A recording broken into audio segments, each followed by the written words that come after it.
let's talk about the Israel and Palestine conflict, shall we?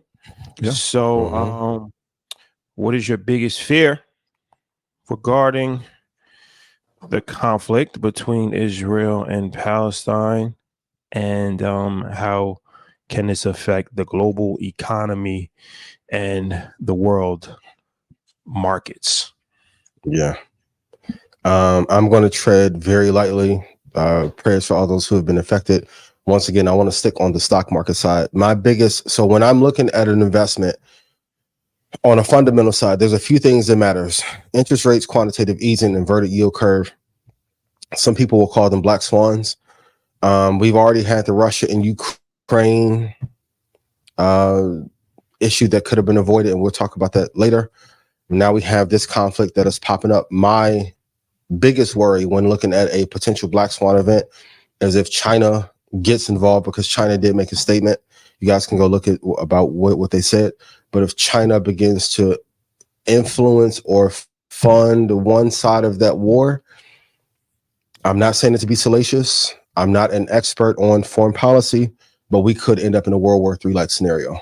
And that's why I've been saying for the past 8 months, 9 months, we need better leadership that is great at resolving situations before they arise.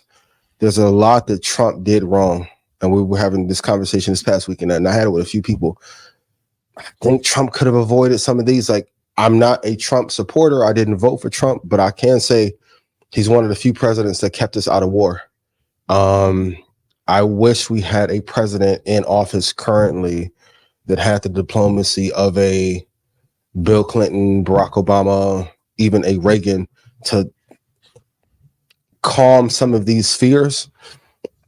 Because I think the Russian-Ukraine situation could have been prevented. And if we keep going down this pathway, the part that is scary for us, Russia is able to manufacture warheads at a tenth of the price that we are, and we're running out of money as a country. The fact that we don't have enough and we've been deploying capital to aid Ukraine, we're weak. Tupac said, hey, now I got my money right now, I want war. Now is not the time for us to get into any war. Bond market is falling apart. People are worried about the economy more than ever. We are aiding too many other countries while not taking care of our own. My biggest concern is if China gets involved, we could go into a multi-year war, and I don't see how we'll be able to win that long term.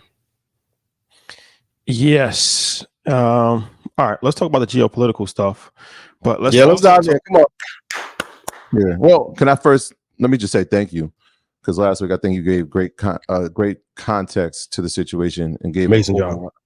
An overall thesis of kind of what's been happening in the region.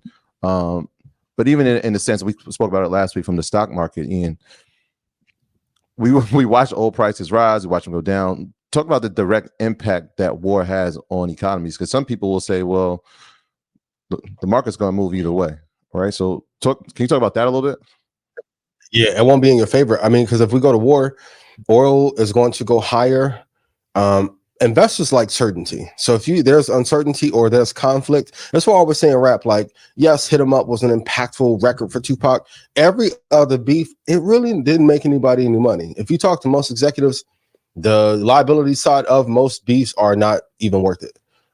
So our stock market will be flat or may trend down lower. If you look at most years when we were in war, 91, 92, and those are smaller conflicts that we were able to win, it still had an effect on the stock market overall. So yes, the economy will go, but we don't need another thing on top of, like, listen, the bond market is going through a .com crash and nobody's talking about it. Crypto has went through the equivalent of a .com crash and everyone's acting like everything's fine. The economy's hanging on by a thread. We don't have great leadership. The debt is at the highest that we've been. Debt to GDP is at the highest rate that it's been. College students aren't even passing SATs at the rate that they were 45 years ago. And everyone's like, that's okay. It's not. We are weaker as a country than ever at the worst time, while others are getting a little bit stronger. So it will have a dramatic impact on the market if China does get involved. And if we go to World War III, oh man. So we may see a 40% drop in the market.